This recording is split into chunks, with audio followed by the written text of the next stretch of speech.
তো ব্যাপারটা সেটা হচ্ছে যে এটা এখন ভীষণ সামনাসামনি একটা ব্যাপারে এসে দাঁড়িয়েছে, যেখানে আমি এই ভারতবর্ষ একটা স্বাধীন দেশ, ভারতবর্ষে আমরা প্রত্যেকে স্বাধীন, সেখানে প্রত্যেকটা মানুষ তারা যে ধার্মিক সংগঠনের অন্তর্ভুক্তই থাকুক না কেন সেটা তারা হচ্ছে স্বাধীনভাবে, কাউকে জোর করে টেনে নিয়ে যাওয়া হচ্ছে না, কাউকে কোনো লোভ দেখিয়ে সেখানে টেনে নিয়ে যাওয়া হচ্ছে না। প্রত্যেকটা মানুষ স্বাধীনভাবে সে তার ধর্ম, সে তার গুরু, সে তার তার আশ্রয়, সে তার প্রত্যেকটা মানুষ তার নিজের ইচ্ছেতে খুঁজছে। প্রত্যেকটা মানুষ তো নিজের ইচ্ছেতে খুঁজছে। কাজে সেখান থেকে দাঁড়িয়ে আমার অধিকার আছে যে আমি যে সংগঠনের অধীন, যে যাকে আমি আমার জীবনের মালিক বলে গ্রহণ করেছি, যাকে মনে করেছি যে আমার জীবনের সমস্ত কিছু আমি তাকে দিয়ে দিতে পারি, তার হয়ে কিছু কথা, তার হয়ে কিছু প্রমাণ, যেগুলো আজকে সমস্ত কিছু আমি আমার সঙ্গে নিয়ে এসেছি, তার প্রত্যেকটা প্রমাণ আমি সঙ্গে নিয়ে এসেছি, সেই সমস্তগুলো দেখানোর। এবং যে সমস্ত অন্যান্য সংগঠন যারা প্রতি মুহূর্তে এই মানুষের এই মঙ্গল কার্যে, প্রত্যেকটা ধর্ম সংগঠন যারা আসে এই পৃথিবীতে, প্রত্যেকে আসে হচ্ছে মানুষের মঙ্গল প্রতিষ্ঠা করবার জন্য, মানুষকে মঙ্গলমুখী করবার জন্য। এবং বারবার যারা সেটাতে বিরোধ স্থাপন করছে, সেটা কোনো একজন ব্যক্তি বিশেষ হোক, সেটা কোনো একটা ধর্ম সংগঠন হোক, যাই হোক, তাদেরকে কিছু প্রশ্ন আমি আজকে দিয়ে যেতে চাই। প্রশ্নও আমি দেব, উত্তরও আমি দেব। তার কারণ হচ্ছে যে আমার বোধ বুদ্ধি এবং আমার জানার ক্ষমতা যতটুকু, আমি খুব কম জানি। এই মুহূর্তে দাঁড়িয়ে আমি বলছি আমার কিচ্ছু জানা নেই, আমি সারা জীবনে কিচ্ছু জানতে পারিনি, আমার সারা জীবনে আমার জানা, আমার কর্ম কিচ্ছু নেই। আপনারা অনেক জানেন, আপনারা অনেক বোঝেন, তাই আপনারা অনেক বড় জায়গায় বসে আছেন।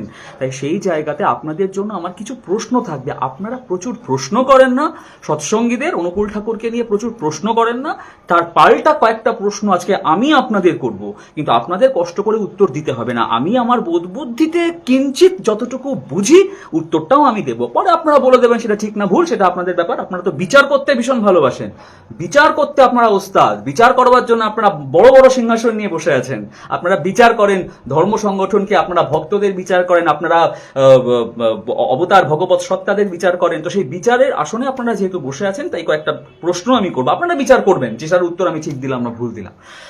প্রথম কথা হচ্ছে, গতকাল আমি যখন সেই সমস্ত কথাগুলো যখন বলেছিলাম, সেই সমস্ত আমার যা দেখেছে, আমি প্রথমেই বলেছিলাম যে দেখুন, সৎসঙ্গীরা হচ্ছে হাওয়াতে ভেসে বেড়াচ্ছে, বুঝতে পারলেন তো? সৎসঙ্গের কাছে কোনো এভিডেন্স নেই, সৎসঙ্গের কাছে কোনো প্রমাণ নেই, সৎসঙ্গের কাছে কোনো যুক্তি নেই, সৎসঙ্গের কাছে কিচ্ছু নেই, সমস্ত কিছু আপনাদের মধ্যে আছে। সৎসঙ্গ হাওয়ায় ভেসে বেড়াচ্ছে, এত বড় একটা অর্গানাইজেশন, তাই তো? তাই আমি বলেছিলাম যে আজকে সমস্ত কিছু প্রমাণ দেব উইথ এভিডেন্স, সমস্ত কিছু প্রমাণ আজকে আমার কাছে আছে। একটা পাবনার মতন, বাংলাদেশের পাবনার মতন একটা জায়গাতে, একটা ভুতুড়ে গ্রাম, যেখানে মানুষজন শিক্ষার আলো দেখেনি, আজ থেকে 136 বছর আগে একটা ভগবত সত্তা জন্মগ্রহণ করেছিল, যার নাম শ্রী শ্রী ঠাকুর অনুকূল চন্দ্র, যাকে আপনারা ব্যবসায়ী বলেন, যার ভগবত সত্তা নিয়ে আপনারা প্রশ্ন তোলেন। বাকিদের কথা তো ছেড়ে দিলাম, বাকিদের জন্য যা যুক্তি সমস্ত কিছু গতকাল আমি বলে দিয়েছি, আজকে খালি আমি আমার নিজের ঠাকুরের হয়ে লড়বো। হ্যাঁ, তো সেই সমস্ত ভগবত সত্তা নিয়ে আপনারা প্রশ্ন তুলেছিলেন গতকাল, আজকে আমি আপনাদের কতগুলো জিনিস দেখাবো, এবং তার রিপ্লাইও কিন্তু আপনাদের কাছ থেকে আমার চাই। যদি আপনাদের দম থাকে সেগুলো রিপ্লাই দেবেন আপনারা। প্রথম কথা হচ্ছে যে ঠাকুর যখন দেওঘরে, আমি কালকে বলেছিলাম নেতাজি সুভাষচন্দ্র বোস, জানকীনাথ বোস, দেশবন্ধু চিত্তরঞ্জন দাস, মহাত্মা গান্ধী এবং আরো অনেক মানুষজন, সত্যি কথা বলতে আমার মাথায় তাদের কথা ছিল না। আসলে এই দিন কোনোদিন আমাকে দেখতে হবে, আমি তো বুঝতে পারিনি যে আমাকে একটা আমার ঠাকুরকে প্রোটেক্ট করবার জন্য এরকম ফেসবুক লাইভে এসে এই জিনিসগুলো করতে হবে। যাই হোক, এটা ভালোর জন্য হোক বা খারাপের জন্য হোক, যাই হোক, সেগুলো আজকে আমাকে করতে হচ্ছে। তাহলে আজকে আমি আপনাদেরকে দেখাই, আপনারা তো সমস্ত কিছু জেনে শুনে বসে আছেন, আপনাদেরকে আজকে দেখাই যে ঠাকুর যখন দেওঘরে, তখন কোন কোন সত্তা, কোন কোন মানুষ, যাদেরকে আমরা বলি সমাজ সংস্কারক, যাদেরকে আমরা বলি যে একটা সময় দেশ তাদের ওপর দাঁড়িয়েছিল, তারা ঠাকুরের কাছে গিয়ে কি কি করেছে, তারা ঠাকুরের কাছে কেন যেত, কিভাবে কি তাদের বডি ল্যাঙ্গুয়েজ ছিল, সেই কথাগুলো আজকে আমি আপনাদেরকে দেখাচ্ছি। 1957 সাল 1957 শ্রী শ্রী ঠাকুর অনুকূল চন্দ্রকে দর্শনরত পশ্চিমবঙ্গের তৎকালীন সেচ মন্ত্রী শ্রী অজয় কুমার মুখোপাধ্যায় কি করতে গেছিল দেওঘরে? হ্যাঁ, ইয়ার্কি মারতে? এটা শিক্ষাগত যোগ্যতা নিয়ে একজন অত বড় মন্ত্রী দেওঘরে কি করতে গেছিল? 1 নভেম্বর 1955 সাল শ্রী শ্রী ঠাকুরকে দর্শনরত তৎকালীন রেল প্রতিমন্ত্রী O.V. এলিগেশন কি করতে গেছিল? এপ্রিল 1968 সাল শ্রী শ্রী ঠাকুর অনুকূলচন্দ্র সমীপে বিহারের গভর্নর শ্রী নিত্যানন্দ কানুনগো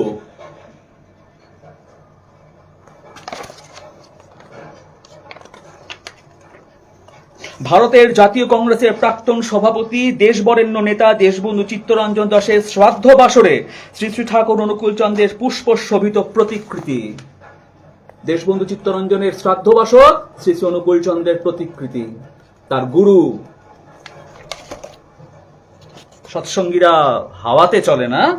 2 অক্টোবর 1960 সাল শ্রী শ্রী ঠাকুর অনুকূলচন্দ্র প্রদত্ত আশীর্বাদ পুষ্ট দণ্ড গ্রহণরত কলকাতায় সংযুক্ত আরব প্রজাতন্ত্রের রাষ্ট্রদূত মোহাম্মদ হাফিজ। সংযুক্ত আরব প্রজাতন্ত্রের রাষ্ট্রদূত মোহাম্মদ হাফিজ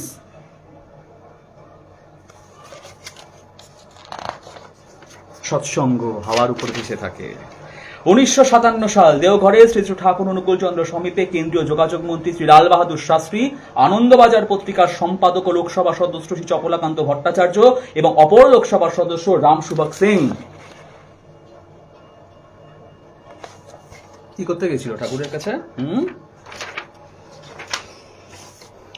শ্রী শ্রী ঠাকুরকে দর্শনরত তৎকালীন ভাগলপুর ডিভিশনের IAS commissioner Shri VP কাশরফ।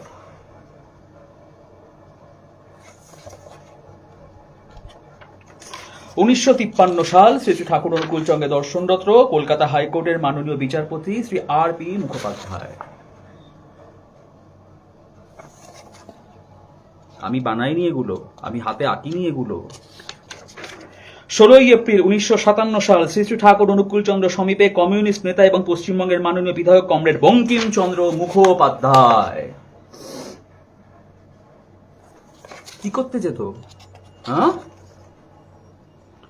18 April 1955 সাল শ্রী শ্রী ঠাকুরের দর্শনরত বিহারের তৎকালীন পরিবহন মন্ত্রী শ্রী মহেশ প্রসাদ সিনহা এবং তৎকালীন সার্চলাইট পত্রিকার সম্পাদক শ্রী M.S.M. শর্মা।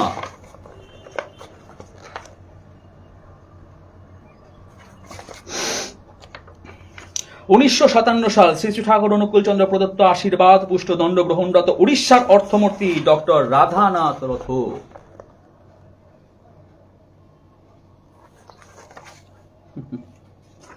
1953 সাল শ্রী শ্রী ঠাকুর অনুকূলচন্দ্রের সাথে আলাপরত লোকসভার ডেপুটি স্পিকার শ্রী অনন্ত শায়ন আয়েঙ্গার এবং বিহার বিধানসভার ডেপুটি স্পিকার শ্রী জগৎ নারায়ণ লাল।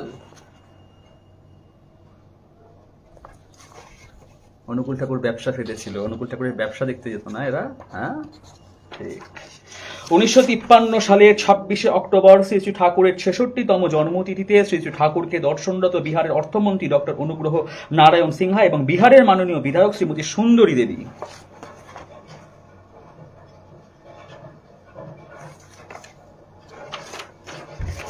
আচ্ছা, একটু বড় হবে আজকে লাইফটা। 1955 সাল শ্রী শ্রী ঠাকুর অনুকূলচন্দ্র সমীপে প্রখ্যাত বাংলা সাহিত্যিক তারাশঙ্কর বন্দ্যোপাধ্যায়, শুনেছেন তো নাম? তারাশঙ্কর বন্দ্যোপাধ্যায়।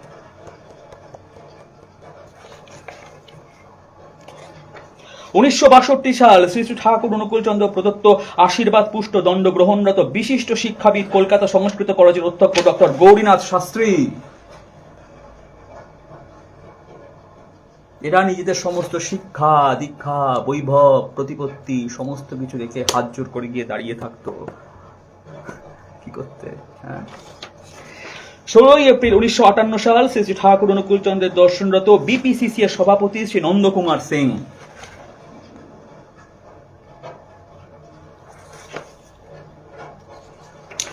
15 এপ্রিল 1962 সাল শ্রী শ্রী ঠাকুর অনুকূলচন্দ্রকে দর্শনরত কলকাতা বিশ্ববিদ্যালয়ের অধ্যাপক ডক্টর ত্রিপুরারি চক্রবর্তী।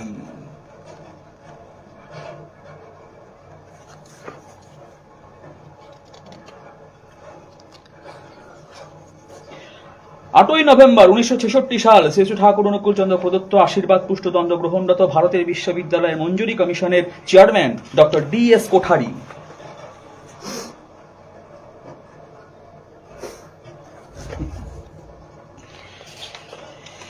1966 সাল শ্রী শ্রী ঠাকুর অনুকূল চন্দ্রের সাথে আলাপরত স্বনামধন্য বাংলা সাহিত্যিক প্রেমেন্দ্র মিত্র।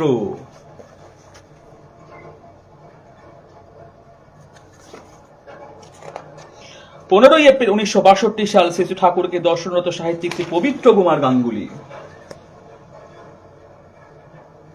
দেখতে পাচ্ছেন? বেশ,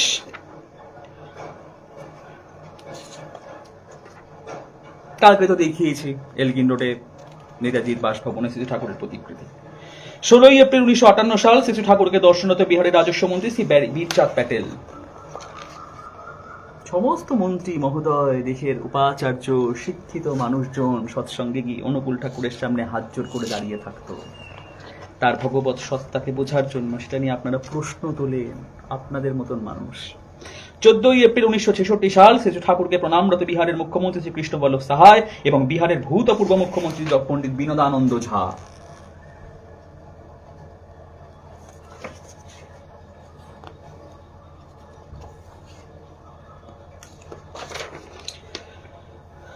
ষোলোই অক্টোবর 1967 সাল শ্রী শ্রী ঠাকুর অনুকূল চন্দ্রকে প্রণামরত কেন্দ্রীয় শিক্ষা প্রতিমন্ত্রী শ্রী ভগবত ঝা আজাদ।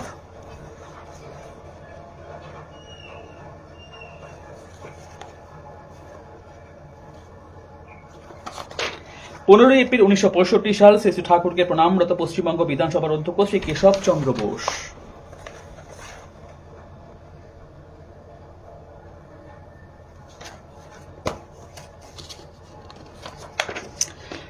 উনিশশো 1961 সাল শ্রী শ্রী ঠাকুর অনুকূল চন্দ্রের কাছ থেকে আশীষ বাণী গ্রহণরত বিহারের মুখ্যমন্ত্রী পণ্ডিত বিনোদানন্দ ঝা।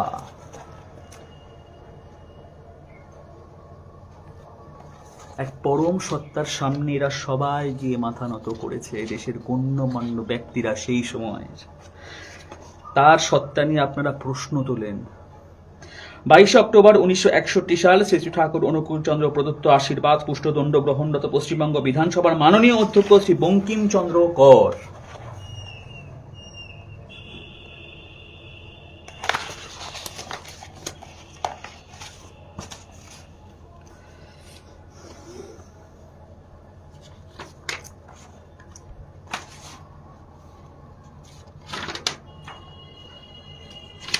উনত্রিশে মে 1925 সালে মহাত্মা গান্ধী শ্রী শ্রী ঠাকুরের সৎসঙ্গ আন্দোলন দেখবার জন্য পাবনায় চলে গিয়েছিলেন, যেটা আমি গতকাল বলেছি। তো পাবনায় চলে গিয়ে মহাত্মা গান্ধী তার একটা পরবর্তীকালে তার যে ডায়েরি, সেখানে উনি ঠাকুরের মা শ্রীমাতা মনমোহিনী দেবীকে নিয়ে যে কথাটি লিখেছিলেন সেটা এখন আপনাদের সামনে আমি পড়ে শোনাবো। কথাটা অবশ্য ইংলিশে। আমি জানি না আমি কতটা ভালো পড়তে পারবো, আর আমি এটাও জানি না যে আপনারা কতটা ভালো বুঝতে পারবেন, তবুও আমি চেষ্টা করছি সেটা বলবার। Just a minute.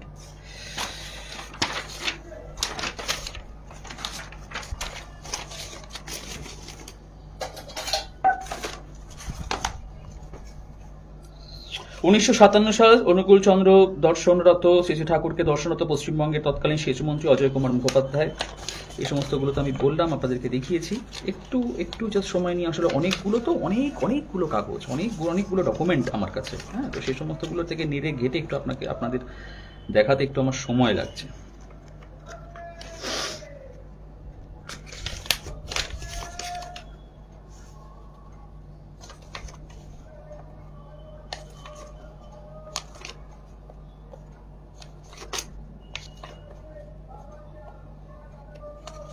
একটা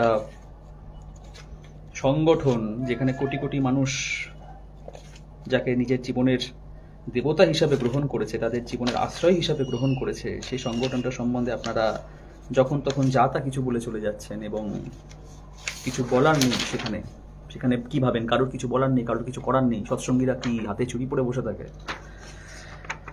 মহাত্মা গান্ধী তার জীবনে তার ডায়েরিতে লিখেছিলেন, সৎসঙ্গ প্রতিষ্ঠানের উন্নত আদর্শ এবং বিচিত্র কর্মধারার কথা সানন্দে উল্লেখ করতেন এবং তৎসঙ্গে মনমোহিনী দেবীর ভূয়সা প্রশংসা করিয়া বলিতেন, কোট আনকোট এই কথাটা, I have never seen a masterly woman of such wonderful personality in my life. Mahatma Gandhi তার ডায়েরিতে লিখে গেছেন ঠাকুরের মায়ের সম্বন্ধে। I have never seen a masterly woman of a such wonderful personality in my life. যান যান গিয়ে মহাত্মা গান্ধীর ডায়েরি ঘাটুন, দেখুন সেখানে পান কিনা। এখন যেটা বক্তব্য হচ্ছে সেটা হচ্ছে আপনাদের প্রচুর প্রশ্ন, আরো অনেক ডকুমেন্ট আছে আমার কাছে। কুমারনাথ গাঙ্গুলি, শ্রী পবিত্র কুমার গাঙ্গুলি ঠাকুরের প্রতিকৃতির সামনে সুভাষচন্দ্র রেলগিন রোডের বসে, এই সমস্ত প্রচুর ডকুমেন্ট আছে। যাই হোক, এই সমস্ত আমি বলছি না, যা দিলাম হয়তো এতেই হবে। এবার কথা হচ্ছে যে আপনাদের না বেশ কিছু প্রশ্ন, সবসময় আপনারা সৎসঙ্গকে প্রশ্ন করতে ভালোবাসেন। দেখি আজকে আমি চেষ্টা করি যদি আপনাদের প্রশ্নের কোনো রকম ভাবে নিরসন করে দিয়ে যেতে পারি। প্রথম কথা হচ্ছে যে এই যে ছবিগুলো আমি দেখাবো, এগুলো সমস্ত আমার হাতে আঁকা ছবি নয়। তখনকার আমলের মানুষজন জনসমষ্টির মধ্যে তারা শ্রী ঠাকুরের সঙ্গে আলোচনা করতেন, আসতেন। প্রথমবার আকৃষ্ট হয়ে তারা আবার আসতেন ঠাকুরের কাছে, তারপর তারা ঠাকুরের কাছে আবার আসতেন। এই করে তারা দীক্ষা গ্রহণ করেছিলেন এবং তারা সৎসঙ্গের শ্রী ঠাকুর অনুকূল চন্দ্রকে নিজের জীবনের দেবতা হিসেবে গ্রহণ করেছিলেন। এবং যাদের নাম বললাম এরা সবাই গণ্যমান্য, এরা কিন্তু কেউ সাধারণ মানুষজন ছিল না আমার আপনার মতন। একটা দেশ, একটা সমাজ, তখন সদ্য ভারতবর্ষ স্বাধীন হয়েছে, তখন একটা দেশ গঠনের ক্ষেত্রে এদের প্রচুর ভূমিকা ছিল। এরা তাহলে যদি যেখানে গিয়ে এরা মাথা নত করেছে, তাহলে সেই অস্তিত্ব কোনো সাধারণ অস্তিত্ব নয়। সৎসঙ্গের অনুকূল ঠাকুরের কয়েকটা জিনিস নিয়ে আপনারা প্রশ্ন করেন। ঠাকুর গড়গড়া টানতো, আপনারা বলেন ঠাকুর তো নেশা ভাঙ করতো। ও আচ্ছা, গড়গড়া নেশা ভাঙ। পুরীতে জগন্নাথ মন্দিরে গরমকালে জগন্নাথদের একটা স্পেশাল লিকুইড ধরনের খাবার দেওয়া হয়, যেটা বলা হয় সেটা খেলে তাদের নেশা হয়। রাত্রিবেলায় যখন তাদেরকে ওই মহাভৈরব, মহাকাল, তারপর দক্ষিণাকালী এই সমস্ত যখন সাজানো হয়, যখন তাদের বড় শৃঙ্গার হয়, তখন তাদের প্রত্যেককে সুরা অর্পণ করা হয়। আমি জানি না ভগবান শ্রীকৃষ্ণ তার নেশা করলে দোষ হয় না, শ্রী ঠাকুর অনুকূল চন্দ্রের নেশা একটু গড়গড়া টানলে তার দোষ হয়ে যায়। সেবেলা কারোর কিছু হয় না, সেবেলা কোনো দোষ হয় না। বিয়ে সেকেন্ড ইস্যু আপনাদের সৎসঙ্গের দিকে আঙুল তোলা। শ্রী ঠাকুর অনুকূল চন্দ্র তার শালিকাকে বিয়ে করেছিল, হ্যাঁ, তাতে কার কি হয়েছিল তাতে? নিত্যানন্দ মহাপ্রভু মা বসুধা মা জন্য বা দুই বোনকে তো একসাথে বিয়ে করেছিল, কি হয়েছিল তাতে? চৈতন্য মহাপ্রভু লক্ষ্মীপ্রিয়াকে ভালোবেসে বিয়ে করেছিল। চৈতন্য মহাপ্রভুর জীবন আমি খুব ভালো করে জানি, কেন জানি সেটা গত লাইভে আমি সেটা খুব ভালো করে স্পষ্ট করে বলে দিয়েছি। মা লক্ষ্মীপ্রিয়া ছিল চৈতন্য মহাপ্রভুর ভালোবাসা। মা লক্ষ্মীপ্রিয়া যখন দেহ রাখলেন, তখন চৈতন্য মহাপ্রভু আবার বিষ্ণুপ্রিয়ার সাথে তার বিয়ে দেওয়া হলো। শ্রী শ্রী ঠাকুর অনুকূল চন্দ্র প্রথম বিবাহ করেছিলেন, তার নাম হচ্ছে ষোড়শীবালা মাতা, যাকে আমরা বড় মা বলি। আমাদের কাছে যিনি লক্ষ্মী স্বরূপিণী, কেন লক্ষ্মী স্বরূপিণী সেটা পরে বোঝাচ্ছি, কারণ আমাদের কাছে উনি লক্ষ্মী স্বরূপিণী। উনার বোন, বড় প্রশ্ন না আপনাদের কাছে, ঠাকুর নিজের শালীকে কেন বিয়ে করেছিল? উনার বোন ছিলেন সর্বমঙ্গলা দেবী, যিনি ওই সময়ে বিএসসি পাস ছিলেন। যখনকার দিনের মেয়েরা অ আ ক খ লিখতে পারতো কিনা সেটা নিয়ে সন্দেহ প্রকাশ হয় ওই রকম ভোরো গ্রামে, উনি সেখানে দাঁড়িয়ে বিএসসি পাশ করেছিলেন। মা বিষ্ণুপ্রিয়া ছিলেন নগর সুন্দরী, নগরের মধ্যে সুন্দরী ছিলেন মা বিষ্ণুপ্রিয়া। চৈতন্য মহাপ্রভুর দোর্দণ্ড প্রতাপ অস্তিত্ব, সূর্যের মতন তার তেজ, তাই দেখে উনি আকৃষ্ট হয়ে পড়েছিলেন। উনি বলেছিলেন সংসার করা দরকার নেই, ওকে স্বামী হিসাবে পেলেই আমার জীবন হবে। আর এই যে সর্বমঙ্গলা মাতা দেবী সর্বমঙ্গলা, তখনকার দিনের বিএসসি পাস, উনি ওনার সমস্ত শিক্ষা দীক্ষা জীবনে যা কিছু উনি অর্জন করেছিলেন সমস্ত দিয়ে উনি বুঝেছিলেন যে এই দোর্দণ্ড প্রতাপ, এই মহামানব যিনি আছেন আমার সামনে দাঁড়িয়ে, ইনাকে জীবনের স্বামী হিসাবে আমি পেতে চাই। এতে অপরাধটা কোথায়? কিসের অপরাধ হয় তাতে? যেখানে ঠাকুরের প্রথম স্ত্রী আমাদের বড় মা নিজে দাঁড়িয়ে থেকে সেই কাজটা করেছেন, তাদের কোনো সমস্যা হলো না। আপনাদের বড্ড সমস্যা। শ্রেষ্ঠকে বরণ করতে গিয়ে প্রবলেমটা, সমস্যাটা কোথায়? একজন মেয়ের যদি কাউকে দেখে শ্রেষ্ঠ মনে হয় আমি এর গলায় বড় মাল্য দেব, সমস্যাটা কোথায়? কি প্রবলেম হয় তাতে? যদি তাদের কোনো সমস্যা হয়নি, তাদের কোনো সাংসারিক কুটকাচালি হয়নি, তাহলে আপনাদের প্রবলেমটা কোথায়? মা বসুধা জাহ্নবার কোনো তো সমস্যা হয়নি নিত্যানন্দ মহাপ্রভুকে নিয়ে সংসার করতে। হ্যাঁ, এই কথাগুলো বলছি, ভালো লাগছে শুনতে। আপনারা ওর মুখ থামাতে পারবেন, আপনারা আমার মুখ কি করে থামাবেন? কি দিয়ে থামাবেন আমার মুখ? আমি কিছু জানি না, না? হ্যাঁ, আচ্ছা, ব্যবসা। শ্রী শ্রী ঠাকুর অনুকূল চন্দ্র সৎসঙ্গে ব্যবসা ফেলে দিয়ে গেছে। রোজ সকালে ঘুমের থেকে উঠে তাকে পয়সা দিয়ে পুজো করতে হয়। ব্যবসা। বাহ বাহ বাহ, খুব ভালো কথা। এই টার্মসটা ইউজ করেছেন না, এই টার্মসটা খুব দরকার ছিল, এই টার্মসটা সত্যি ব্যবহার করা দরকার ছিল। সকালে ঘুমের থেকে উঠে কাজে কর্মে বেরোনোর আগে আমি যদি আমার মায়ের হাতে 100টা টাকা দিয়ে বলি যে মা এ নাও, সারাদিন তোমার যে কি খরচ খরচা লাগবে এইটা দিয়ে চালিয়ে নিও, তোমার যা লাগে তোমার শখ আহ্লাদ তুমি এইটা দিয়ে করো। ঘুমের থেকে উঠে কাজে কর্মে বেরোনোর আগে যদি আমি আমার বাবার হাতে কিছু টাকা দিয়ে বলি যে বাবা তোমার তো ওষুধের খরচা আছে, তোমার তো কিছু শখ আহ্লাদ আছে, নাও বাবা এই টাকাটা রাখো, এই টাকাটা দিয়ে তুমি আমার যা ইচ্ছা তাই করো, সেটা ব্যবসা। ঘুমের থেকে উঠে সক্রিয় সংযোগ আমাদের ইষ্টভৃতি পরম দয়ালের সাথে।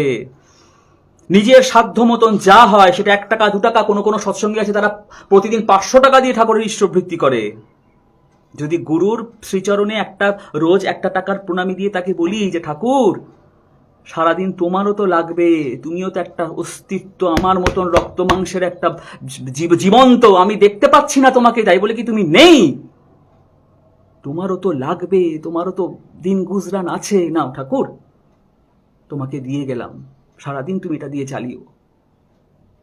নিজের গুরুর প্রতি, ভালোবাসার মানুষের প্রতি এটা করাটা ব্যবসা। সৎসঙ্গ ব্যবসা করে। অনুকূল চন্দ্র চক্রবর্তী ব্যবসা ফেলে দিয়ে গেছে সৎসঙ্গে, তাই না? বোঝেন সক্রিয় অনুরাগ কাকে বলে? আপনারা বলেন ব্যবসা, বোঝেন সক্রিয় অনুরাগ কথার অর্থ কি? এবার আপনাদের ব্যবসা দেখাচ্ছি আমি, 1 সেকেন্ড। এবার আপনারা বিচার করবেন ব্যবসা কাকে বলে। আকাশ পথে নবদ্বীপের চৈতন্য মহাপ্রভুর পাদুকা পৌঁছলো বাংলাদেশে, দেশের গণ্ডি পেরিয়ে বিদেশে এই প্রথম।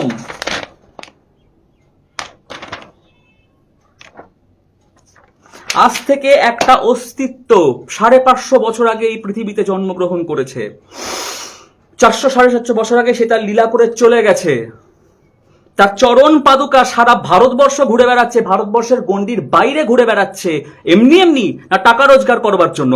আজকে আমি আপনাদের জায়গায় নামিয়ে যদি বলি যে মহাপ্রভুর ব্যবহৃত জিনিসপত্রগুলোকে আপনারা ভাড়া খাটাচ্ছেন, এই ওয়ার্ডটা শুনতে ভালো লাগছে, ভাড়া খাটাচ্ছেন, সেটা ব্যবসা নয়। সেটা কি? নাকি আমি জিনিসটা দেখালাম ভুল? কোনটা?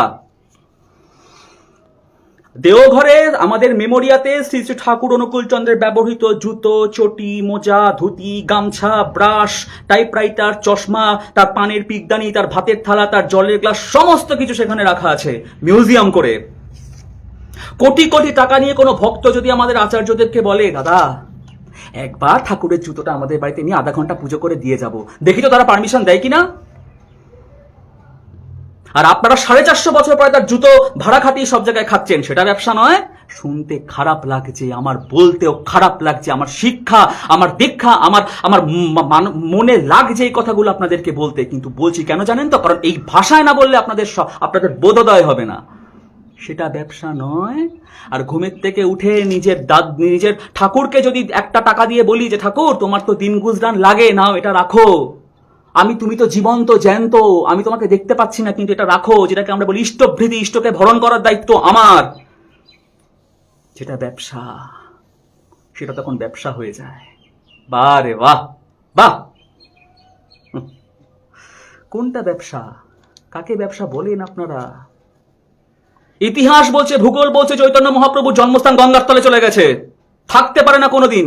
ভূগোল এই কথা বলে, এতবার নবদ্বীপের গঙ্গা দিক পরিবর্তন করেছে। আর একটা জন্মস্থান কোথা থেকে উদিত হলো ওখানে? সেটা ব্যবসা নয়। নদীর ওপারে আন্তর্জাতিক সংস্থা যেখানে একটা ব্যবসা স্থাপন করে বসে আছে, সেখানে একটা ফলস মাসির বাড়ি, ফলস জন্মস্থান, ফলস বিবাহ সঙ্গন এই সমস্ত তৈরি করা হচ্ছে। সেখানে কি 4টে মূর্তি দাঁড় করিয়ে পয়সা? ব্যবসা নয়, এটা ব্যবসা নয়। ঘুমের থেকে উঠে অনুকূল ঠাকুরকে 1 টাকা দিলে ব্যবসা। যেখানে ঠাকুর বলেও গেছে টাকা দিতে হবে না, এই সৃষ্টির সব কিছু আমার। আমি এমনও গ্রামের লোকদের চিনি যারা মাটি দিয়ে ইষ্টভৃতি করে, আমি এমন লোকদের চিনি যারা গাছের পাতা দিয়ে ইষ্টভৃতি করে, আমি এমন লোককে চিনি যারা গাছের ফুল দিয়ে ইষ্টভৃতি করে। ঠাকুর আমার কিছু নেই, গাছে ফুলটা ফুটেছে, নাও তুমি এটা তোমার কাছে রাখো, নিজের চোখে দেখেছি আমি। কি জানেন সৎসঙ্গ সম্বন্ধে আপনারা বড় বড় লেকচার মারেন? অনুকূল ঠাকুর ব্যবসা ফেলে দিয়ে গেছে, আপনারা কি করছেন? আপনারা কোন ব্যবসা চালাচ্ছেন? বড় বড় কথা বলেন। নবদ্বীপ গৌর গোবিন্দর জন্মস্থান, সে নবদ্বীপে আপনাদের বুকের ওপর একটা সৎসঙ্গ মন্দির তৈরি হয়ে গেল, তখন কি নাকে দড়ি দিয়ে ঘুমোচ্ছিলেন? মায়াপুর, সেখানে একটা পেল্লাই সৎসঙ্গ মন্দির তৈরি হয়ে গেল, ইসকন থেকে টোটোতে লাগে 3 মিনিট, 4 তলা বিল্ডিং একটা তৈরি হয়ে গেল সৎসঙ্গ মন্দির। রাতারাতি তো হয়নি, ওপর থেকে টুপ করে পড়েনি। যখন হচ্ছে তখন কি করছিলেন? তখন মনে ছিল না যে এটা ব্যবসা কিনা? আজকে সৎসঙ্গ অনুকূল ঠাকুরের বিশাল নাম, সারা ভারতবর্ষে হাজার হাজার তার মন্দির, এখন মনে হচ্ছে না ব্যবসা? আমরা আমাদের ঘাম, এই ঘাম মাটিতে ফেলে পয়সা ইনকাম করে সেটা দিয়ে আমার গুরুকে আমরা সেবা দিই।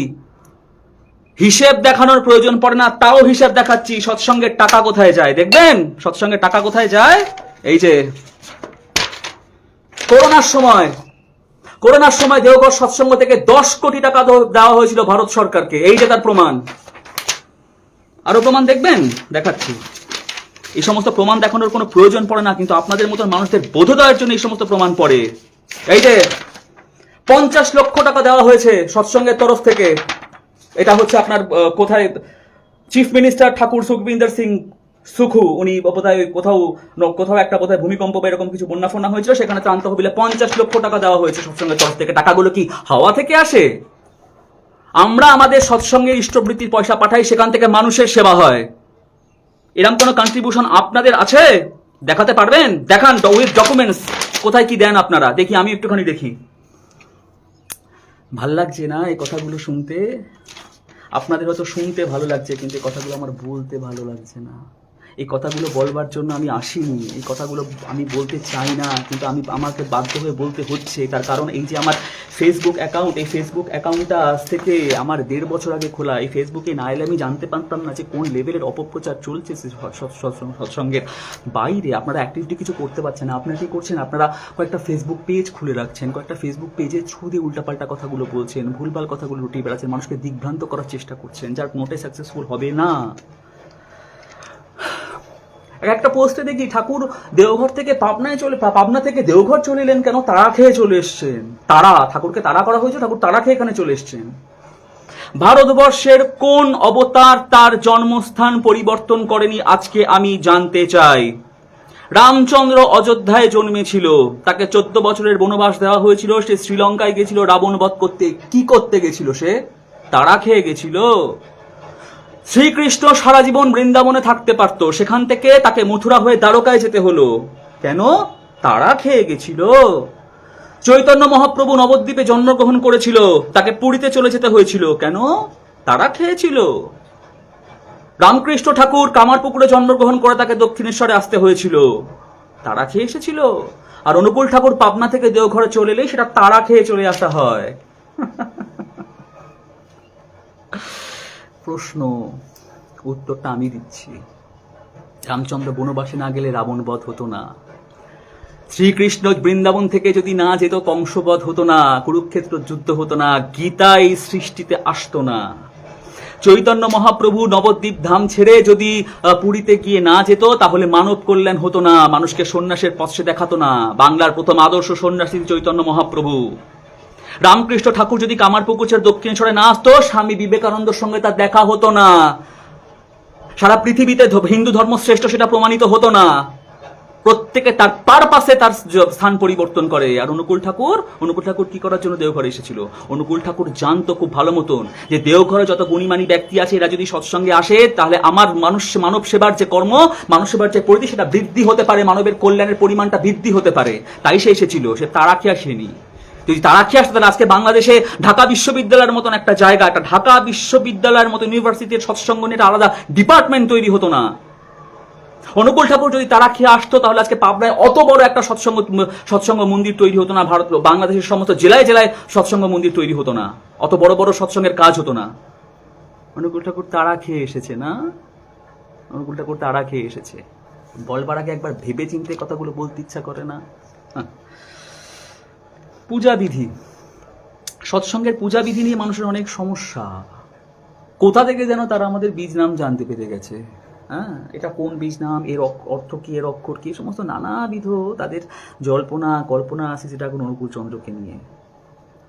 আমরা যে বীজ নাম জপ করি, আমরা যে বীজের সেবা করি, সেটাকে বলা হয় ধন্যাত্মক বীজ। তার মধ্যে দিয়ে পজিটিভিটি আসে।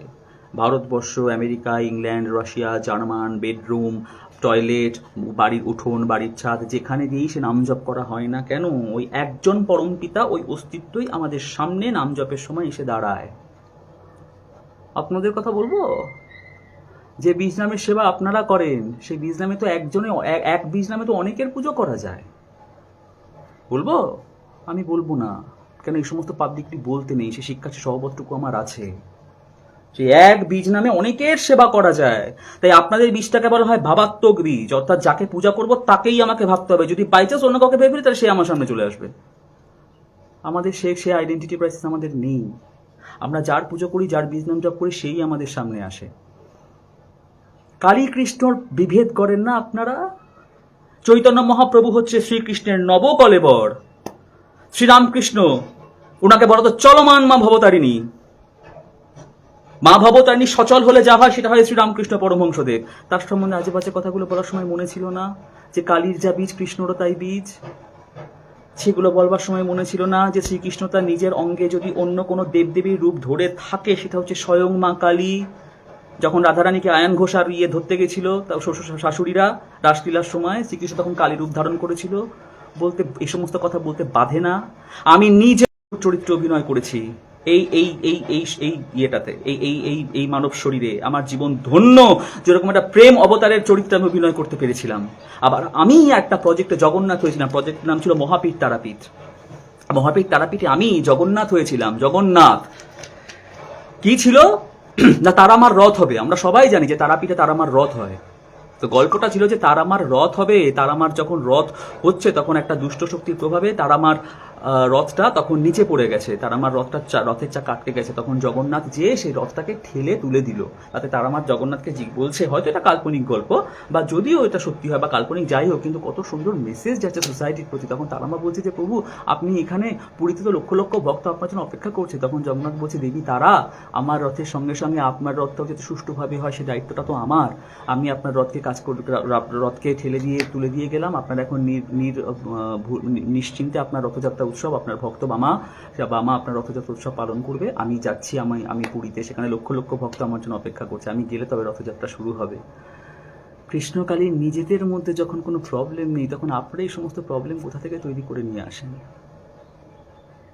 চৈতন্য মহাপ্রভু এগুলো শিখিয়ে দিয়ে গেছে আপনাদেরকে, যে সমস্ত দেবদেবী, সমস্ত ভগবান ভগবতী, যাদেরকে আমরা পুজো করি, যে ধর্ম অবলম্বনই হোক না করুক না কেন, তাকে অপমান করার কথা শিখিয়ে দিয়ে গেছে চৈতন্য মহাপ্রভু।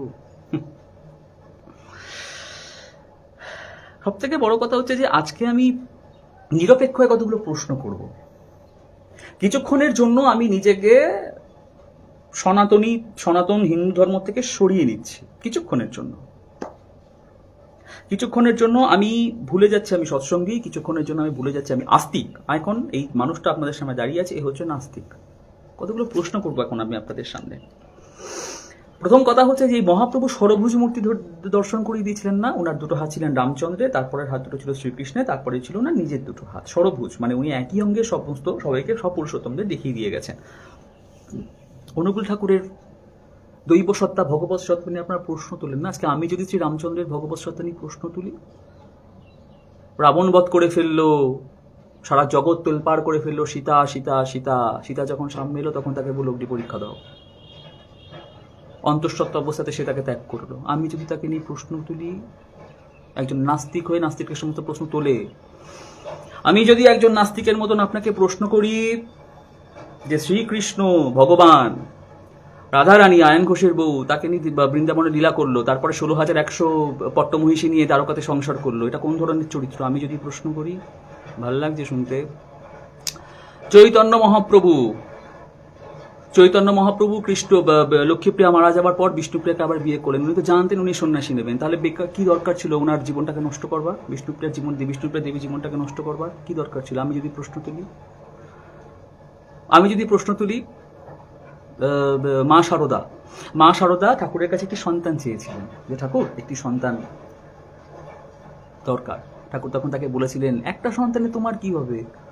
কোটি কোটি সন্তান একদিন তোমাকে মা বলে ডাকবে।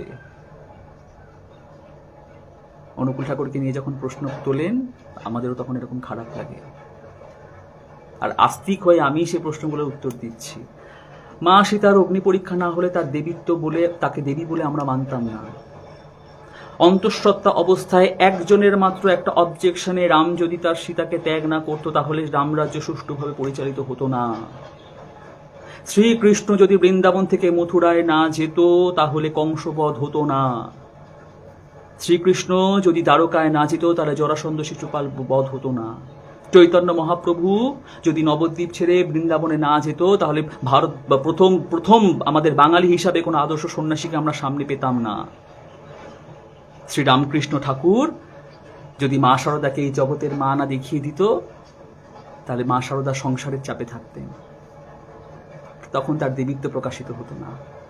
আজকে আমরা যাকে ভগবতী মহামায়ার অংশ বলে পুজো করছি সেই রূপটা হয়তো প্রকাশিত হতো না। এখন সে জগতের মা, সবার মা, ত্রিভুবনের অধীশ্বরী মা শারদা। ঠাকুর জানতেন, সেই রূপটা দেখিয়ে দিয়ে গেলেন, কোনো একটা কিছুর মধ্যে কুক্ষিগত রাখলেন না, তার শক্তিটাকে উজাড় করে দিলেন। প্রশ্ন আমি করছি, উত্তর আমি দিচ্ছি। আমি কি ভুল বলছি? প্রত্যেকের কাজের পেছনে যুক্তি আছে। আর শ্রী ঠাকুর অনুকূল চন্দ্র যা করে দিয়ে গেছেন তার কোনো যুক্তি নেই, তার কোনো মূল্য নেই না।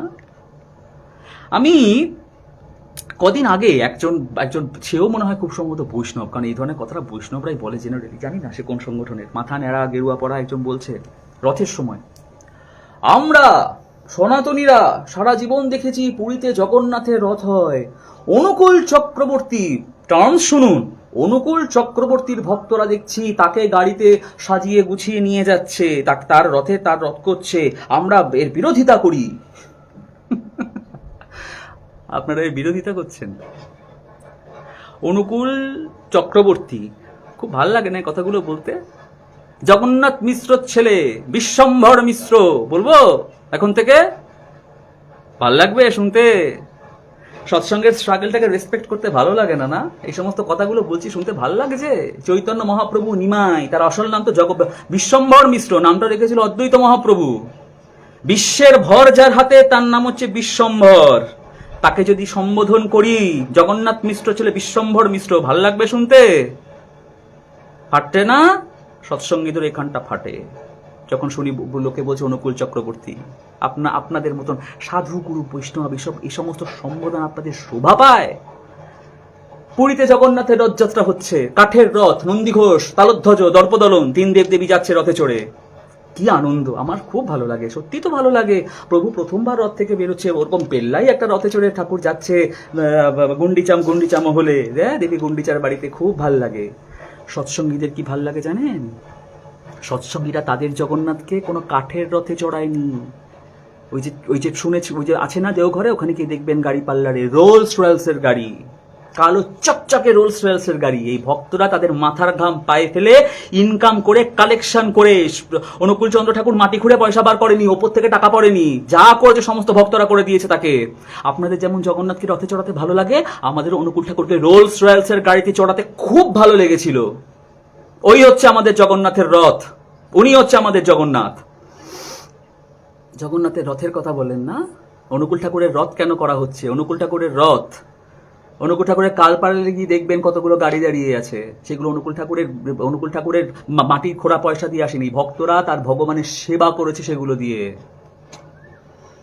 আমাদের মা লক্ষ্মী, লক্ষ্মীর স্বরূপিণী, জগৎজননী বড় মা, যাকে আমরা লক্ষ্মীর স্বরূপিণী বলে পূজা করি, এক হাতে একটা ঘট নিয়ে খালি বাংলাদেশের সাম্রাজ্য, পাবনাতে ছিল তার সাম্রাজ্য, সে সাম্রাজ্য ছেড়ে তিনি দেওঘরে চলে এসেছিলেন, কিচ্ছু আনেননি সেখান থেকে, এখানে এসে নতুন সাম্রাজ্য স্থাপন করেছিলেন। এই ক্ষমতা একমাত্র পুরুষোত্তমের দ্বারাই হয়, অন্য কারুর দ্বারা হয় না। উনি যখন সৎসঙ্গের আন্দোলনের সময় পাবনাতে আমাদের লক্ষ্মীর স্বরূপিণী জগৎজননী বড়মা, তার 2খানা শাড়ি ছিল সাদা লাল পাড়, একটা শাড়ি সে নিচে পরতো, আর একটা শাড়ি ধুয়ে মেলে দিত, তারপর সেটা শুকালো সেটা পরতো, আর একটা সেটা ধুয়ে মেলে দিত। সৎসঙ্গের স্ট্রাগল। শতবর্ষে ওনার একটা বই বেরিয়েছিল, শতবর্ষে জগৎজননী, সেই বইটা যদি পড়েন সেখানে জানতে পারবেন উনি বলছেন জলের মতন ডাল আর তার মধ্যে কিঞ্চিত কয়েকটা ভাত, ওই রোজ খেতাম। কোনোদিন যদি ডালের জলে একটা শুকনো লঙ্কা পেতাম, সেদিনকে মনে হতো আমরা বিয়ে বাড়িতে আছি। এই করে মাতা মনমোহিনী দেবী, শ্রী ঠাকুর অনুকূল চন্দ্র বা আমাদের বড় মা সৎসঙ্গটাকে দাঁড় করিয়ে দিয়ে গেছে, এই স্ট্রাগলটাকে সম্মান করতে পারেন না? অনুকূল চন্দ্র চক্রবর্তী গ্রেট স্ট্রিট কয়লার গুদামে পড়ে থাকতো, না খেতে পেয়ে মাথা ঘুরে পড়ে গেছিল। সেখান থেকে আজ সারা ভারতবর্ষে তার হাজার হাজার মন্দির, তার ভক্তরা তাকে রোলস রয়েলসের গাড়ি চড়িয়েছে। এই এই এই জার্নিটাকে রেসপেক্ট করতে ভালো লাগে না? সমালোচনা করতে খুব ভালো লাগে না? চৈতন্য মহাপ্রভুর ফ্যামিলিতে স্ট্রাগল ছিল না? বলবো জগন্নাথ মিশ্র কি রেখে গেছিল চৈতন্য মহাপ্রভুর জন্য? আমি তার চরিত্র অভিনয় করেছি, আমি জানি না? আপনারা বড় বড় কথা বলেন। 4টে টোল পড়াতো, সে কয়েকটা বাচ্চা পড়াতো, যেটাকে আজকে আমরা টিউশনই বলি। সেটা করেন, যে ইনকাম করতো ঈশান বাড়ির চাকর, সচিমাতা, বয়স্ক সচিমাতা, আর তার নিজের সংসার চলতো। তার স্ট্রাগলটাকে রেসপেক্ট করতে পারেন, আর অনুকূল ঠাকুরের স্ট্রাগলটাকে রেসপেক্ট করতে পারেন না?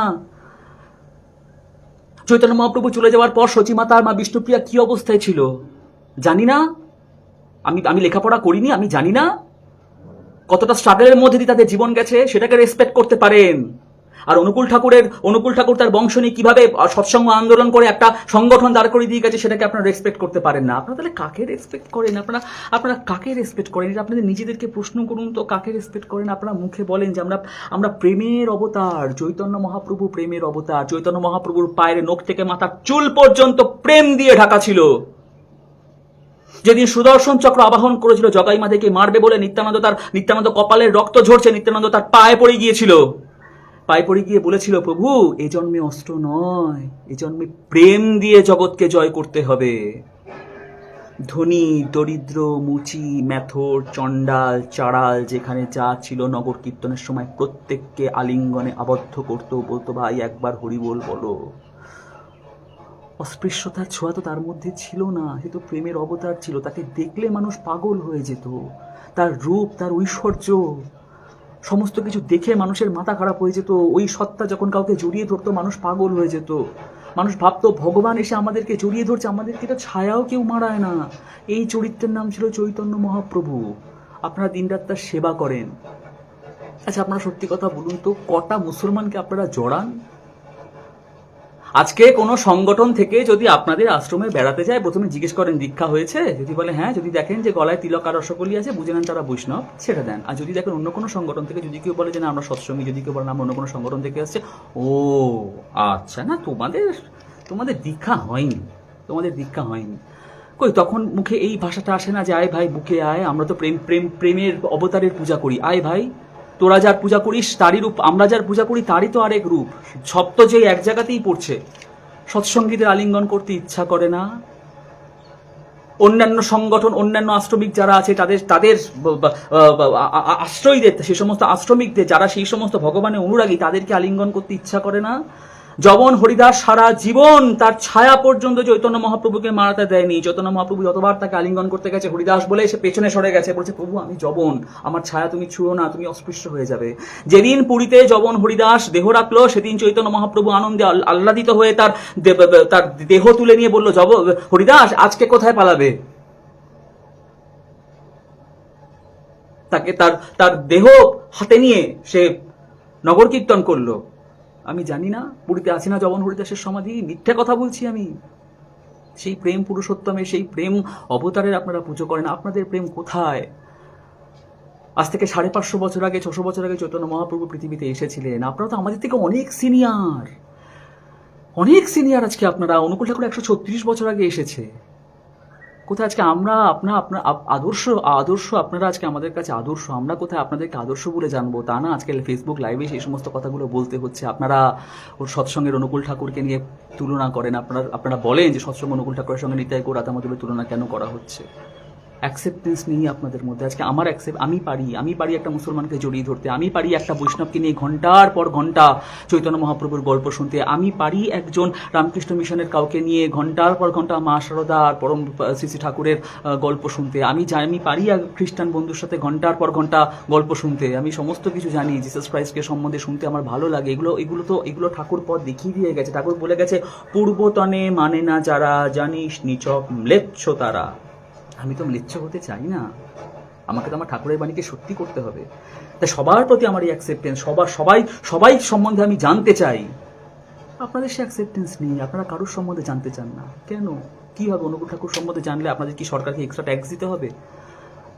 সমালোচনা করছেন, আপনারা জেনে বুঝে সমালোচনা করুন। একটা সংগঠন, এত বড় সংগঠনের সমালোচনা করছেন, কি হবে এগুলো করলে? আপনাদের কি প্রপার্টির অর্ধেক চলে যাবে সেই সংগঠনে অনুকূল ঠাকুর সম্বন্ধে জানলে? সব থেকে বড় কথা হচ্ছে যে সংগঠন নিয়ে আপনারা প্রশ্ন তোলেন, 10 থেকে 11 কোটি সেখানকার দীক্ষিত আমাদের যে হেড আছেন, ওই দেখেন একটা শান্ত সৌম্য সুন্দর একটা চেহারার একটা মানুষ, আচার্যদেব, সৎসঙ্গ ঠাকুরের বংশধর, অনুকূল ঠাকুরের বংশধর বাবাইদা, সৌম্যকান্তি একটা চেহারা একটা মানুষ। ওই মানুষের একটা আদেশে এই দেশের 10 থেকে 11 কোটি সৎসঙ্গী দাঁড়িয়ে যেতে পারে। ওই মানুষের একটা আদেশে এই দেশের 10 থেকে 11 কোটি সৎসঙ্গী তারা এগিয়ে যেতে পারে। সেদিন সামলাতে পারবেন তো? কন্টিনিউ পোক করে যাচ্ছে। শ্রী শ্রী ঠাকুর তার গাড়ির চাবি দিয়ে গেছেন আচার্যদেবের হাতে, যে এই গাড়ি তোমাকে চালিয়ে ডেস্টিনেশনে পৌঁছে যেতে হবে। তিনি সেই গাড়িটা চালাচ্ছেন, কোনো দিকে যাচ্ছেন না। বিশাল বড় দায়িত্ব নিয়ে তিনি গাড়িটা চালাচ্ছেন, তার পেছনে কোটি কোটি সৎসঙ্গী, তাদের দায়িত্ব ঠাকুরকে ঠিকঠাক ভাবে প্রতিষ্ঠা করতে হবে, সেই দায়িত্ব গাড়িটা চালাচ্ছেন। আর আপনারা কি করছেন? বারবার এসে তার গাড়িতে আঘাত দিচ্ছেন, বারবার এসে তাকে আঘাত দিচ্ছেন। ঠিক করছেন এই কাজটা? সেটা আপনারা বলুন বা যে কোনো ব্যক্তি বিশেষ বলুন বা যাই বলুন, প্রত্যেকের তো পেটে একটু বিদ্যে আছে, মাথায় একটু বুদ্ধি আছে। কথাগুলো কি খারাপ বলছি আমি? এই সমস্তগুলো করার কোনো যুক্তি আছে? আর সব থেকে বড় কথা হচ্ছে যে আমারও একটা বক্তব্য আছে আমার সৎসঙ্গী ভাই বোনদের প্রতি। আমার কিছু বক্তব্য আছে। প্রথম কথা হচ্ছে, দেখো, ঠাকুর আমাদের কাছে কিন্তু বিশেষ কিছু চাইনি। ঠাকুর আমাদের কাছে চেয়েছে ভালোবাসা। ঠাকুর আমাদের কাছে চেয়েছে হচ্ছে সক্রিয় অনুরাগ, যা করবে অ্যাক্টিভলি করবে। এখন আমার বক্তব্য হচ্ছে, আমি এই পেজটাতে বিগত 1.5 বছর ধরে এসে ঘাটাঘাটি করে জানতে পারলাম যে কতগুলো ঠাকুরকে নিয়ে উল্টাপাল্টা পেজ, উল্টাপাল্টা অ্যাকাউন্ট এখানে খোলা হয়েছে। তোমরাও নিশ্চয়ই সেগুলো জানো, তোমরাও নিশ্চয়ই সেগুলো আগে থেকে ফেস করেছো। তো আমার বক্তব্য, আজকে গতকাল আমি যে ভিডিওটা করলাম তার প্রচুর শেয়ার হয়েছে, প্রচুর মানুষ এসে সেখানে নানা রকম কথাবার্তা বলছে। তো আমার বক্তব্য, তোমরা এতদিন ধরে কি করছিলে? এই সমস্ত ডকুমেন্টসগুলো যেগুলো আমি জোগাড় করে এই সমস্ত কথাগুলো বললাম, আমি জানি এই কথাগুলো বলে কারোর কিচ্ছু হবে না। কারণ এখানটা যার খালি, যার এটার মধ্যে যাদের কিছু নেই, তাদেরকে এই সমস্ত বলে কিছু হবে না। তবুও আমি এটা যদি এটাকে কোনো কাজে লাগানো যায়, মুখ যাদের অস্বাভাবিকভাবে চলতে থাকে খারাপের দিকে, তাদের মুখ বন্ধ করা অত্যন্ত কঠিন। তবুও আমি বললাম, তবুও আমি কথাগুলো বলে গেলাম যে যেই কথাগুলো, যে ভাষাগুলো আজকে আমি ব্যবহার করলাম আপনাদের প্রতি, সেই ভাষাগুলো যখন আমরা আমাদের সৎসঙ্গ, আমাদের ঠাকুরের প্রতি যখন শুনি, এই কথাগুলো আমাদের ঠিক সেরকম লাগে, ঠিক ঠিক ঠিক সেরকম ফিল হয় যেরকম আপনাদের ফিল হচ্ছে। কথাগুলো বলতে আমার একটু ভালো লাগলো না, কিন্তু আমি আবারও বলছি, আমি সবার কাছে করজোর করে বলছি, আমি একজন সৎসঙ্গী হয়ে ক্রাইস্ট থেকে শুরু করে, রসুল থেকে শুরু করে, রামচন্দ্র থেকে শুরু করে, শ্রীকৃষ্ণ থেকে শুরু করে, চৈতন্য মহাপ্রভু থেকে শুরু করে, নিত্যানন্দ মহাপ্রভু থেকে শুরু করে, অদ্বৈত আচার্য, শ্রীবাস, গদাধর, পঞ্চতত্ত্ব, শ্রীরামকৃষ্ণ, মা শারদা এবং যত ভক্ত সংখ্যক যা কিছু আছে সবার প্রতি সশ্রদ্ধ। কিন্তু সবার থেকে বেশি ভালোবাসি আমি আমার গুরুকে, আমি আমার আশ্রয়কে সব থেকে বেশি ভালোবাসি, এবং আমার মতন কোটি কোটি মানুষ আশ্রয়কে সব থেকে বেশি ভালোবাসে। তাই এই কথাগুলো বললাম। এই সমস্ত আক্রমণ শুনতে আমাদের যেমন ভালো লাগে না, আশা করি এই ধরনের এই যে শব্দগুলো আমি প্রয়োগ করলাম, এগুলো শুনতে আশা করি আপনাদেরও ভালো লাগেনি। প্রেমের অবতারের আপনারা পূজা করেন, আপনারা প্রেমের অবতারের পূজা করেন। কি সুন্দর ব্যাসাসন, আপনাদের ভাষায় বলে না ব্যাসাসন, ব্যাসাসনে সুন্দর ফুলের মালা পরে বলে কত প্রবচন বলেন না আপনারা। যত্র যত্র নেত্র পড়ে তত্র তত্র কৃষ্ণ স্ফুরে, চৈতন্য মহাপ্রভু বলে গেছে। বেদে বলা আছে সর্বং খলিদং ব্রহ্ম, সবকিছুর মধ্যে ব্রহ্ম আছে। তা সেই ব্রহ্ম অনুকূল ঠাকুরের মধ্যে নেই, সেই ব্রহ্ম সৎসঙ্গীদের মধ্যে নেই। সৎসঙ্গীদের দিকে তাকালে আর যত্র যত্র নেত্র পড়ে তত্র তত্র কৃষ্ণ স্ফুরে এই কথাটার মুখ দিয়ে বেরোয় না, না?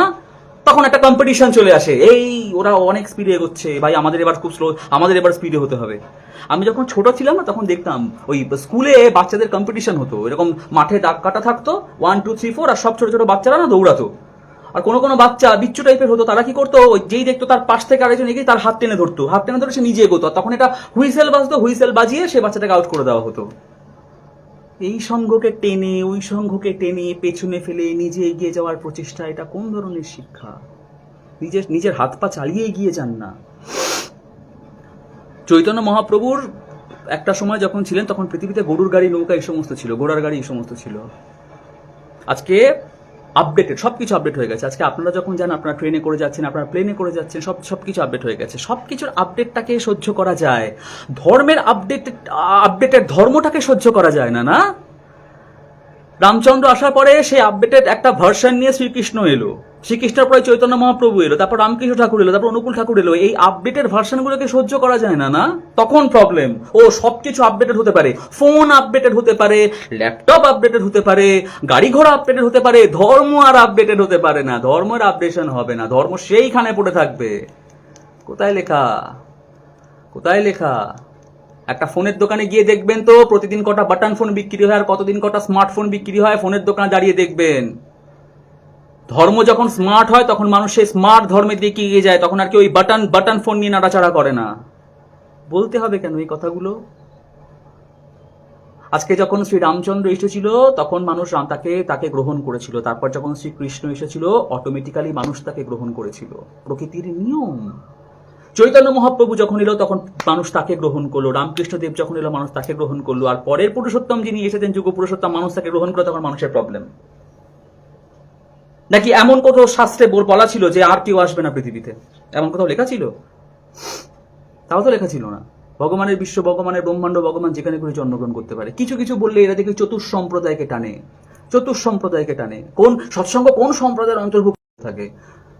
মা কৌশল্যা কোন সম্প্রদায়ের অন্তর্ভুক্ত ছিল? মা দেবকী কোন সম্প্রদায়ের অন্তর্ভুক্ত ছিল? সচিমাতা কোন সম্প্রদায়ের অন্তর্ভুক্ত ছিল? ভগবান যখন পৃথিবীতে জন্মগ্রহণ করে তখন সম্প্রদায় দেখে জন্মগ্রহণ করে না গর্ভ দেখে জন্মগ্রহণ করে? যে কোন গর্ভে আমি যেতে পারবো, কোন গর্ভে আদর্শ দম্পতির গর্ভে জন্মগ্রহণ করলে আমি একটা মহাপুরুষের পথে চলতে পারবো, সেটা দেখে জন্মগ্রহণ করে না। ভগবান সম্প্রদায় দেখে জন্মগ্রহণ করে। অনুকূল ঠাকুরের সম্প্রদায় নিয়ে প্রশ্ন করেন, অনুকূল ঠাকুর নিজে একটা সম্প্রদায় সৃষ্টি করেছে যার নাম সৎসঙ্গ। উনার আবার কি প্রশ্ন আসে, অনুকূল ঠাকুর কোন দেবদেবীর পূজা করতো? রামচন্দ্র দুর্গা পুজো করেছে, রামচন্দ্র শিব পুজো করেছে, প্রমাণ আছে। এই কি প্রমাণ সে তো সবাই জানি আমরা। চৈতন্য মহাপ্রভু নিজের সত্তার বাইরে জগন্নাথকে আলাদা সত্তা হিসেবে, সে তখন নিজেকে রাধারানী ভাবতো, জগন্নাথ তার সামনে শ্রীকৃষ্ণ, আলাদা সত্তা। রামকৃষ্ণ ঠাকুর মা ভবতারিণীর পুজো করতো। দেখাতে পারবেন শ্রীকৃষ্ণ কখনো দুর্গা, কালী, শিব এইসব ঠাকুরের পুজো করে গেছে? এই সমস্ত ঠাকুর দেবতা, এই সমস্ত কারুর পুজো করে গেছে আপনার ভগবান শ্রীকৃষ্ণ? দেখাতে পারবেন? অনুকূল ঠাকুর পূজা করতো, কার পুজো করতো জানেন? নিজের পুজো করতো। রোজ স্নান করে উঠে ধুতিটা পাল্টে অনুকূল সদা বিভু পদ্মনাভ মনোপ্রভ বলতো, আর নিজের পায়ে একটা প্রণাম করতো, আর ভক্তদের তাকে খিলখিল করে হাসতো। এর গূঢ় অর্থ বোঝেন? এর গূঢ় অর্থ বোঝার ক্ষমতা আছে আপনাদের? আপনারা প্রশ্ন করেন অনুকূল ঠাকুরকে নিয়ে? বিশ্বম্ভর মিশ্র, অনুকূল চক্রবর্তী, একজন বৈষ্ণব অনুকূল চক্রবর্তী, বিশ্বম্ভর মিশ্র, বিশ্বের ভার যিনি বহন করে আছেন তিনি হলেন বিশ্বম্ভর, যার পূজা আপনারা করেন। সমস্ত সৃষ্টির চেতনা যার মধ্যে অন্তর্নিহিত সেই হচ্ছে চৈতন্য, যার পূজা আপনারা করেন। ভুল বলছি? অনুকূল ঠাকুরের নামের মানে জানেন? অকুলে পড়িলে দিনহীন জনে নুয়াই আসির কহিও কথা, কুল দিতে তারে সেধ প্রাণপণে লক্ষ্য করি তার নাসিও ব্যথা। মাতা মনমোহিনী দেবী ঠাকুর ছেলের নামকরণ করেছিলেন, প্রথম 4টে অক্ষর দিয়ে নাম হয়েছে অনুকূল। যে কোনো প্রতিকূল অবস্থায় অনুকূলকে স্থাপন করা হচ্ছে সৎসঙ্গীদের কাজ। তার জন্য দেশের 10 থেকে 11 কোটি মানুষ দাঁড়িয়ে আছে। সশ্রদ্ধ নিবেদন সেই মানুষগুলোর বিশ্বাসে আঘাত দেবেন না। সশ্রদ্ধ নিবেদন সেই মানুষগুলোর যাকে জীবনে আশ্রয় গ্রহণ করে এগিয়ে যেতে চলেছে, সেখানে কোনো রকম আঘাত করবেন না। আপনারা জানুন, আপনারা জানার চেষ্টা করুন, আপনারা দেওঘরে যান, অন্যান্য সৎসঙ্গে যান, সেখানে দেখুন কি ক্রিয়াকলাপ হচ্ছে, তাদের কার্যকারিতা কত দূর অবধি গেছে, তারপর কথা বলুন। দেওঘর সৎসঙ্গ 4,500 থেকে 5,000 মানুষের দায়িত্ব নিয়ে আছে, যাদের free education, free accommodation, free ফুডিংয়ের ব্যবস্থা, ফ্রি ট্রিটমেন্টের ব্যবস্থা দেওঘর সৎসঙ্গ মন্দিরে। কোন সংগঠন এত এত এত বড় আছে কিনা আমার জানা নেই এই মুহূর্তে। যে সমস্ত স্পিরিচুয়াল অর্গানাইজেশন আছে, আমাদের সৎসঙ্গ এতগুলো পরিবারের দায়িত্ব নিয়ে আছে দেওঘরে।